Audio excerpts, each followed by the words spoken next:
Assalamualaikum warahmatullahi wabarakatuh. Rabbi shrah li sadri wa yassir li amri wahlul 'uqdatam min lisani yafqahu qawli. Innal hamdalillahi nahmaduhu wa nasta'inuhu wa nastaghfiruh wa na'udzu billahi min shururi anfusina wa min sayyiati a'malina may yahdihillahu fala mudilla lahu wa may yudlilhu fala hadiyalah. Allahumma shalli wa sallim ala nabiyyina Muhammad wa ala alihi wa sahbihi wa man ihtada bihudahu ila yaumiddin. Qala Allah Ta'ala fil Qur'anil Azim Ya ayyuhalladzina amanu taqullaha haqqa tuqatih wa la tamutunna illa wa antum muslimun. Amma ba'du. Segala puji bagi Allah Subhanahu wa taala, Tuhan semesta alam. Shalawat dan salam semoga tetap tercurahkan kepada baginda Nabi Muhammad sallallahu alaihi wasallam, kepada para keluarganya, istri-istrinya, anak keturunannya serta umatnya yang meniti jalan Islam hingga hari kiamat nanti. Ma'asyiral muslimin rahimakumullahu jami'an. Allah berfirman dalam surat Al-Asr sebanyak 4 ayat. Bismillahirrahmanirrahim. Wal 'asr innal insana lafi khusr illal ladzina amanu wa 'amilus solihati wa tawasaw bil haqqi wa tawasaw bis sabr. Surat yang jumlah ayatnya sedikit, namun seorang ulama bahkan mengatakan jika Allah hanya menurunkan surat ini, maka itu sudah cukup untuk menjadi hujjah bagi manusia. Lalu apa menariknya dari surat ini? Allah memulai dengan ayat wal asr. Al asru ma'nahu az-zaman, al-waqt. Al-asru itu artinya adalah zaman atau waktu. Di mana waktu itu adalah sesuatu yang mungkin sering disia-siakan oleh manusia. Dan Maha Suci Allah selalu memulai setiap surat, hampir setiap surat dengan bersumpah. Wawu al-qasam wal asri was samai dzatil buruj. Kemudian bersumpah lagi dengan makhluk-makhluk yang lain, karena memang itu adalah hak Allah untuk bersumpah dengan nama-nama makhluknya. Adapun sebaliknya, manusia tidak diperkenankan untuk bersumpah dengan nama selain Allah. Itu kandungan dari ayat yang pertama. Kemudian pada ayat yang kedua, Allah berfirman, innal insana lafi khusr. Inna sesungguhnya al-insan manusia itu lafi khusr, sungguh berada dalam kerugian. Maknanya Allah menggandakan kata penyungguhan dalam ayat ini Allah gandakan. Yang pertama menggunakan inna sebagai takkid, itu adalah huruf nasab, inna yang bermakna sesungguhnya. Kemudian pada kata lafi menggunakan lamut takkid untuk menyungguhkan lagi. Maknanya bahwa manusia itu sangat-sangat benar berada dalam kerugian. Siapa saja yang rugi?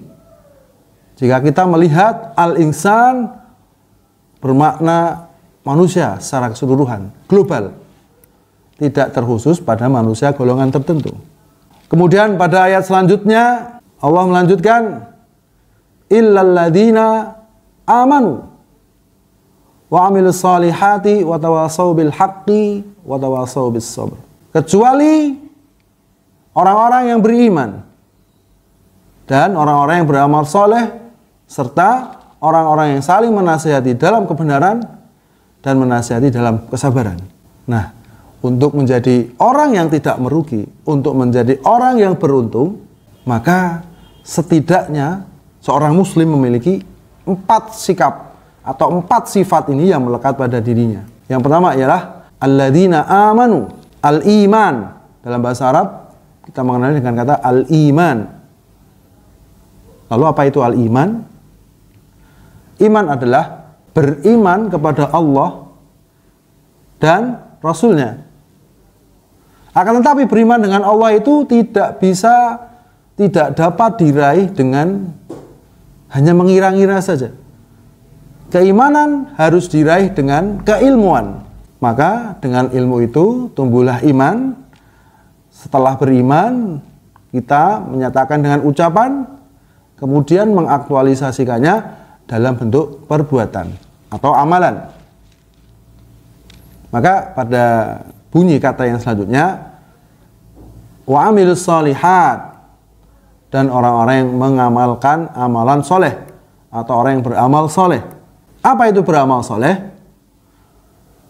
Tentunya adalah perbuatan yang diridhai oleh Allah Subhanahu wa taala, dan itu bersumber dari apa yang Allah sampaikan dalam Al-Qur'an dan apa yang Nabi sampaikan melalui al-hadis atau sunnah Rasulullah. Nah, al-iman dan amalus salih dan beramal saleh ini sebagai modal. Untuk apa? Untuk individu, untuk pribadi, diri sendiri. Lalu kita lanjutkan pada kata yang selanjutnya, watawasau bil haqqi, dan saling menasihati dalam kebenaran.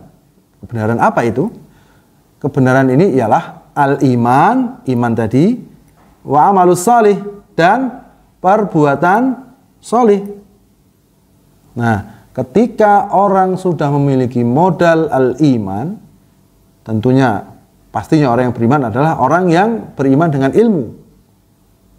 Kemudian dia sudah membekali dirinya dengan amalan-amalan yang salih, lantas ia mengajak orang lain untuk ikut dengan al-haq, untuk mengikuti al-haq, yaitu al-iman dan amalan soleh, beriman dan beramal soleh. Ini sebagai bentuk upaya untuk mengajak orang lain ikut beruntung atau ikut sukses. Kemudian pada kata yang selanjutnya Allah berfirman, wa tawasau bis sabri, dan saling menasihati dalam kesabaran. Dan banyak ulama mengatakan kesabaran itu apa? Satu, sabar dalam ketaatan pada Allah Subhanahu wa taala, kemudian sabar dalam menghindari segala bentuk dosa dan maksiat, sabar menahan diri dari hawa nafsu untuk menjerumuskan diri dalam kemaksiatan atau kehancuran. Selanjutnya, tingkatan iman adalah kita tetap bersabar dalam menerima segala bentuk takdir Allah, baik takdir itu menyenangkan ataupun tidak menyenangkan. Kita berhusnudzon, selalu berbaik sangka, bersabar kepada Allah Subhanahu wa ta'ala. Nah, ini adalah sabar yang nomor 3. Lalu kesimpulannya, seseorang dikatakan beruntung dalam Islam jika ia memiliki sikap yang 4 ini. Memiliki sifat yang 4 ini. Beriman, beramal salih sebagai bekal diri, sebagai bekal, sebagai modal untuk menguntungkan diri sendiri, mensukseskan diri. Kemudian mengajak orang lain untuk ikut beriman dan melakukan amalan saleh. Kemudian mengajak orang, menasihati, memberi masukan untuk bersabar dalam ketaatan, dalam menghindari maksiat, menghindari dosa karena Allah Subhanahu wa taala, dan yang terakhir adalah sabar dalam menghadapi semua takdir Allah, baik itu menyenangkan ataupun tidak menyenangkan. Mungkin demikian yang dapat kami sampaikan. Tentunya banyak sekali kesalahan yang mungkin tidak sengaja saya ucapkan.